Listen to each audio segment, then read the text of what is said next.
from an economic standpoint, what led to this decision that has wreaked havoc in the entire world? Okay.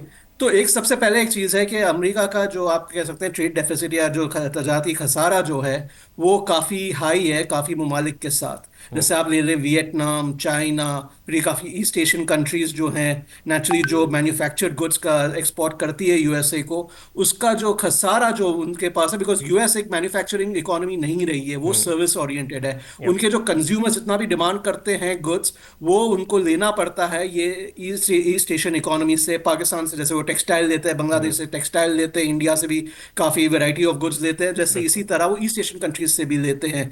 तो उनका जो demand पूरा करने के लिए इनके ऊपर डिपेंड करना होता है, बिकॉज मैन्युफैक्चरिंग जो सेक्टर है वो शिफ्ट आउट हो गया in the last 40 years to China और ये वियतनाम वगैरह जो मुल्क है।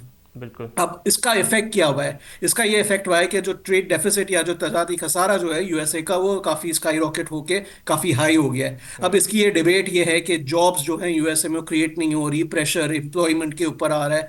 तो ट्रम्प ने ये किया है कि वो कम करने के लिए तजारती खसारा उसने टैरिफ्स लगा दिए वो कंट्रीज के ऊपर जिससे तजारती खसारा ज्यादा है। तो उससे वो कंट्रीज के ऊपर प्रेशर ये आ गया है कि वो यूएस गुड्स को इंपोर्ट करे और एक्सपोर्ट्स अपनी या तो कम करे, या एक्सपोर्ट्स अगर बढ़ाए तो साथ में इंपोर्ट्स भी बढ़ाए यूएसए बिल्कुल। से। तो ये तजारती खसारा